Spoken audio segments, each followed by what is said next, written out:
بلکہ ہم ادھر بھی مشارکہ کرتے ہیں, مضاربہ کرتے ہیں, اجارہ کرتے ہیں, اور ڈفرینٹ ٹریڈ بیسڈ کانٹریکٹس ہم ایگزیکیوٹ کر رہے ہوتے ہیں, جیسے مرابحہ ہے, مساومہ ہے, ان طرح کی کانٹریکٹس کو ہم انٹروڈیوس کرتے ہیں تاکہ پروفٹ بھی آ جائے اور کسٹمر کی نیڈ بھی پوری ہو جائے. یہ دونوں موٹیوز. اچھا, آپ کی پالیسیز میں دیکھ رہا تھا یو بی الامین کی جانب سے جو انٹروڈیوس کرائی گئیں آپ کی جانب سے, ایک پروڈکٹ کے اندر پروڈکٹ وہی ہیں, سیم اولڈ پروڈکٹ ہیں, لیکن ہم نے دیکھا کہ جیسا آپ نے کار فائنینسنگ کو آٹو اجرا کا نام دے دیا اور یہ تمام چیزیں, تو ٹرمز اینڈ کنڈیشن کے اندر بھی کچھ چینجنگ ہوئی ہے, یا اس کو اسی طرح جو ٹریڈیشنل بینکنگ سسٹم ہے اس کے آپ جو ہے لاس کو فالو کرتے ہوئے ہی آپ اس کو جو ہے وہ کیری کریں؟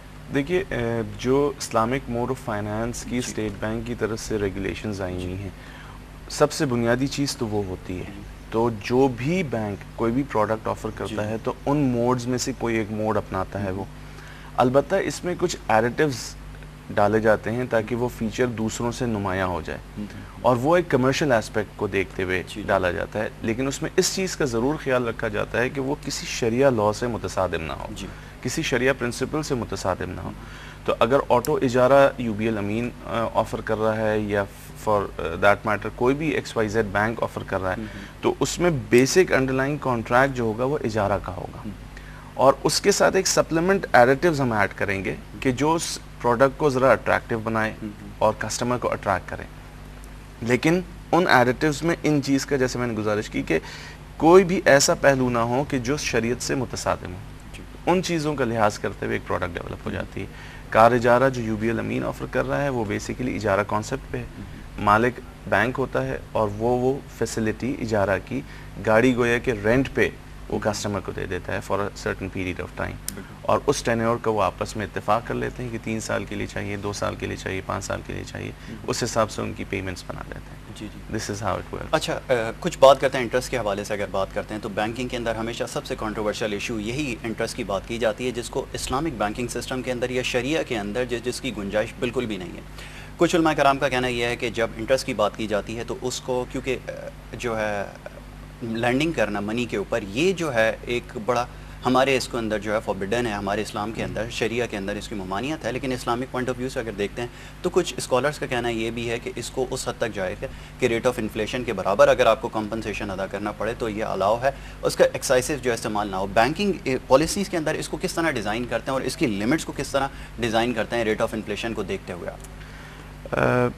پہلی بات تو میں گزارش یہ کروں گا کہ میری معلومات کے مطابق بیسک انٹرسٹ پہ, لینڈنگ پہ کوئی چیز اوور اینڈ ابو آپ اگر ریسیو کرتے ہیں وداؤٹ اینی ڈیو کنسیڈریشن, تو دیٹ از پیورلی انٹرسٹ. اس میں کسی قسم کی کوئی گنجائش کہیں پر کسی فقہ نے نہیں دی.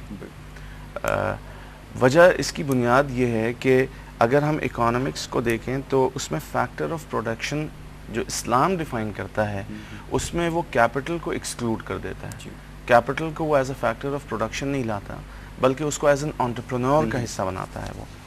اور جو کنونشنل اکنامکس ہے اس میں کیپٹل کو مستقل ایک فیکٹر آف پروڈکشن ہے اور اس کا ریٹرن وہ انٹرسٹ ڈیفائن کرتے ہیں. تو جہاں یہ بنیادی فرق ہے بیسیکلی, جب ہم نے یہ بتا دیا کہ capital is not a factor of production تو اس پہ کوئی ریٹرن بھی واجب نہیں بنتا. But there are other motives and there are other contracts which is explained very well in Islam, جس میں وہ یہ بتاتے ہیں کہ اگر آپ نے نفع کمانا ہے, کوئی کمرشل ایکٹیویٹی کرنی ہے, تو اس کے طریقے انہوں نے بتا دیے. جیسے میں نے پہلے بتایا کہ اسلامک موڈز ہیں انویسٹمنٹس کے, تو اس طرح آپ کریں گے تو اس پہ آپ کو ریٹرن ملے گا. ٹھیک ہے. قرض پہ کوئی قرض پہ کوئی ریٹرن اسلام یہ نہیں کرتا. جیسے میں نے کہا نا, یہ بینوولنس ایکٹ ہے, خیر خواہی کا عمل ہے, تو اس پہ آپ کسی سے کوئی ریٹرن نہ کلیم نہیں کر سکتے. اچھا, ایک سسٹم اور ہے جس کی بہت زیادہ بات کی جاتی ہے. ہم دیکھتے ہیں ماڈرن سسٹم کے اندر جہاں سیونگ کی بات کی جاتی ہے اور بہت سارے موڈز اور بھی ڈیفائن کیے گئے ہیں, میوچل فنڈز ہیں, لیکن اسلامک بینکنگ کے اندر جو ان کو کافی چینج کر دیا گیا اور انہینس کر دیا گیا. تکافل سسٹم کی اگر بات کریں تو یہ ایک ایسا پول آف انویسٹمنٹ ہے جس کے اندر بہت سارے لوگوں کی انویسٹمنٹ شامل ہوتی ہے, اور اس کے بعد اس کے لیے ضروری بھی یہ ہے کہ آپ کا ایک دوسرے کے اوپر, جس کے اندر انویسٹرز جتنے بھی ہیں موجود, ایک دوسرے کے اوپر کانفیڈنس ہونا چاہیے. میں یہ پوچھتا ہوں کہ اگر بینک کے پاس اگر ایسا سسٹم موجود ہے, تکافل سسٹم, تو اس میں بینک کس طرح ایک انڈیویجول کو کس طرح جو ہے وہ کانفیڈنس میں لیتا ہے, یا دوسرے انڈیویجول کو اس بارے میں بتاتا ہے کہ اس کا سورس آف انکم صحیح ہے, یہ حرام ذرائع سے جو ہے کمائی نہیں ہے, اس میں آپ جو انویسٹ کر سکتے ہیں؟ پہلے تو تھوڑی سی میں سمجھتا ہوں کہ اس میں مسکنسیپشن ہے. تکافل is an alternate to insurance, conventional insurance. جب ہم پروڈکٹ ایکسٹینڈ کرتے ہیں تو اس میں بائی ریگولیشن کہیں کہیں آپ اپنے رسک کو میٹیگیٹ کرتے ہیں, اور رسک کو میٹیگیٹ کرنے کے لیے ریگولیشن یہ کہتی ہے کہ آپ کو لازمی طور پہ انشورنس کرانا ہو.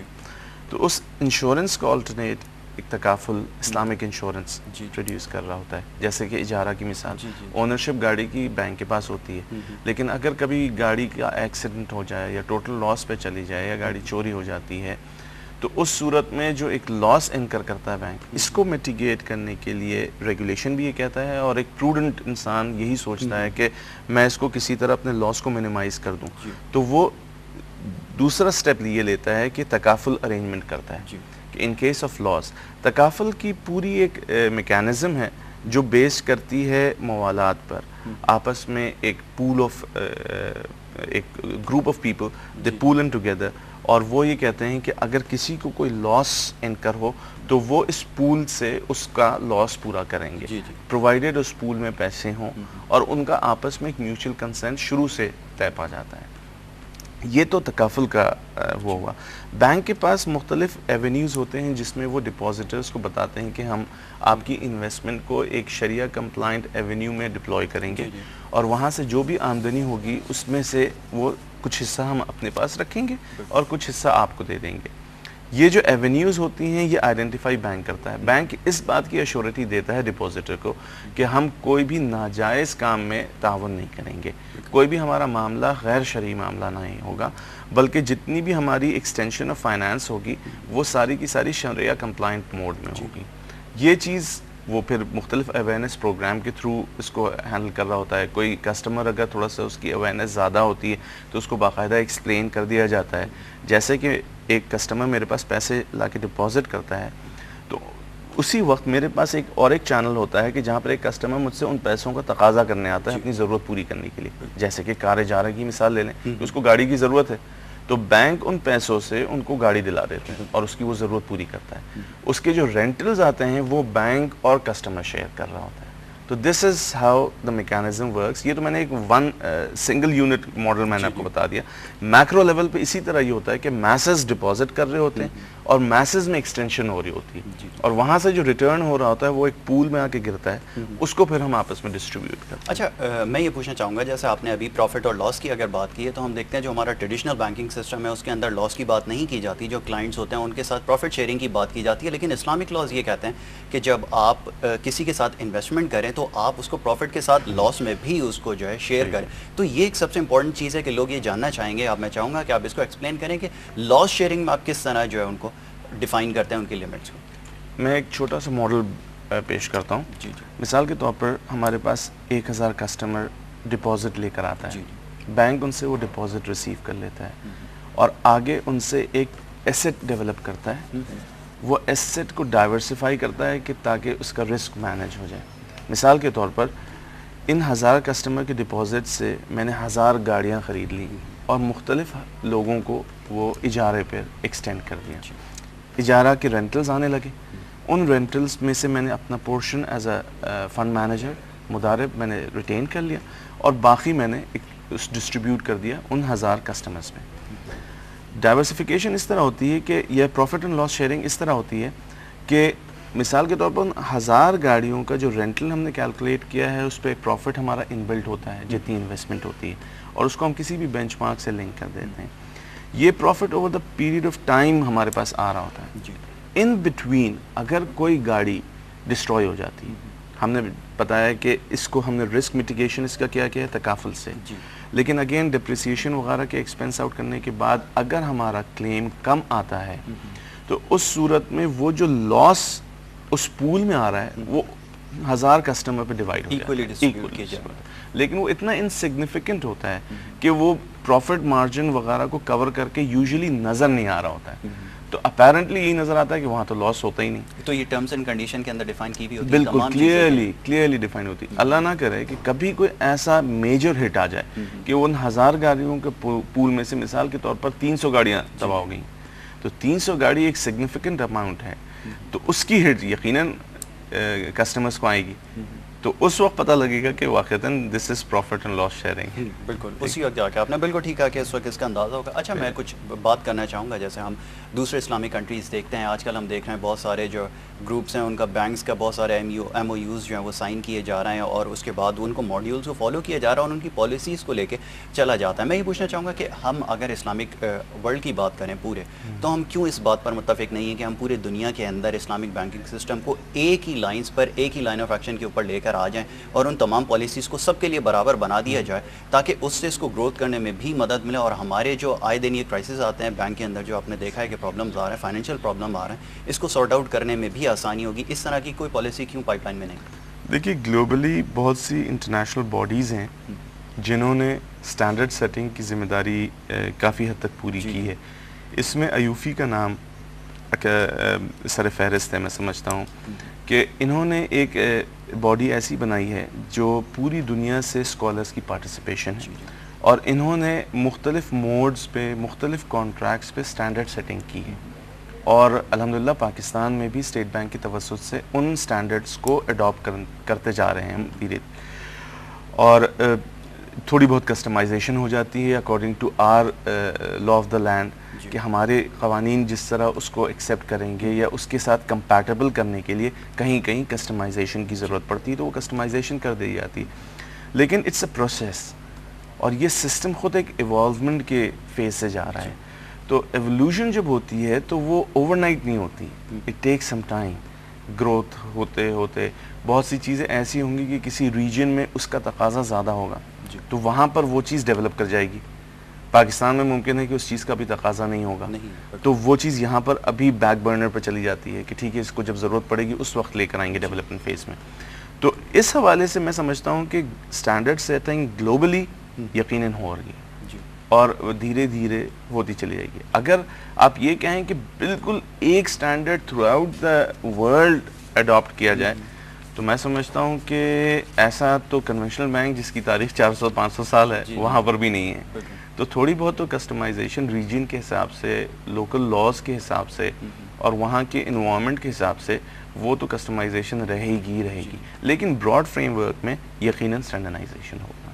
اچھا, اسلامک ماڈیول کی اگر بات کر رہے تھے جس طرح ہم نے یہ دیکھا کہ فائنینس کے جو موڈ ہیں بہت سارے چینج, آپ نے جیسے اس کی بالکل ٹھیک نشاندہی کی کہ پوری دنیا میں الگ الگ موڈز ہیں. آپ پاکستان سے باہر دیکھتے ہیں, دبئی میں دیکھتے ہیں, یا سعودیہ کی, مڈل ایسٹ کی کسی آپ اسٹیٹ کے اندر دیکھتے ہیں, تو وہاں پر موڈ آف فائنینس جو وہ چینج ہے, اور ان کے اوپر پھر زکوٰۃ کا سسٹم بھی جو ہے وہ الگ ہے. اس کے اندر کیونکہ زکوٰۃ کا نظام تو ہمارے پاس تھرو آؤٹ ایک ہی ہمیں ڈیفائن کیا ہوا ہے, لیکن ہم دیکھتے ہیں کہ وہاں پر جو ہے وہ چینج نظر آتا ہے. لیکن پاکستان کے اندر جب بات کرتے ہیں بینکنگ سسٹم میں, تو ہم دیکھتے ہیں کہ بہت ساری پالیسیز کو ہم نے خود ہی جو ہے وہ شرنک کر دیا ہے صرف زکوٰۃ سے بچنے کے لیے. تو آپ اس میں کس حد تک آپ کے جو کسٹمرز ہیں آپ ان کو ان چیز کو ڈیفائن کرتے ہیں, اور یہ جو زکوٰۃ کا سسٹم ہے جو اکارڈنگ ٹو شریعہ ہے جو اس کو وہ فالو کرنے کے لیے کہا جاتا ہے سسٹم؟ دیکھیے ہمارے پاس جو لا کہتی ہے زکوٰۃ ڈیڈکشن کے لیے انڈیویجولس کے لیے, تو جب سے کورٹ کا ورڈک آ چکا ہے تو وہ اگر ایک سرٹیفکیٹ پرووائڈ کر دیتے ہیں کہ وہ اپنی زکوٰۃ کو خود ہینڈل کریں گے, اور وہ نہیں چاہتے ہیں کہ انسٹیٹیوشن ایٹ سورس ڈیڈکشن کرے, تو ان کی ایگزیمشن ہو جاتی ہے. کارپوریٹ کے لیے ضروری ہے کہ ان کو جا کے ایس آر او لینا پڑتا ہے, اسپیشل آرڈرز نکلوانے پڑتے ہیں. اگر وہ نہیں کر پاتے تو پھر اس صورت میں ان 1 رمضان کو جو کٹ آف ڈیٹ ہے, جو بھی بیلنسز ان کے پی ایل ایس میں ہوں گے وہاں سے زکوٰۃ ڈیڈکشن ہو جاتی ہے. البتہ کرنٹ اکاؤنٹ میں کوئی زکوٰۃ ڈیڈکشن نہیں ہوتی ہے. ٹھیک ہے, یہ چونکہ پاکستان کے قوانین اس طرح, ایک بڑا کنٹروورشل ایشو اس وجہ سے بھی ہے کہ زکوٰۃ کی ڈیڈکشن جو ہے وہ تو بہرحال ضروری ہے کہ جب آپ بینک کے اندر انویسٹ کرنے کے لیے جا رہے ہیں اور آپ ڈائریکٹ فائنینشلی جو کسی اس کے اندر سورس کے اندر انوالو ہیں, تو زکوٰۃ تو پھر آپ کو جو ہے دینی پڑے گی. یہ اسلامی شریعہ لاز کہتے ہیں. اگر آپ اس کی بات کرتے ہیں تو جیسے میں نے آپ کو کہا ابھی کہ جیسے ہمارے یہاں لاز کو شرنک کر دیا گیا ہے, اپنے مرضی کے مطابق ہم نے جو ہے اس کے اندر تھوڑی سی ایڈجسٹمنٹ کر لی, تو یہ ایک بڑا امپورٹنٹ چیز ہے زکوٰۃ کا. اس لیے میں نے آپ سے کہا کہ باہر کی جو پالیسیز ہیں ان کو فالو تو کیا جاتا ہے, لیکن اس کو پھر یہاں لا کے ہم اپنی مرضی سے انہینس کر دیتے ہیں. میں نہیں سمجھتا, میں یہ سمجھتا ہوں کہ اس میں کمفرٹ لیول ہے کسٹمر کا.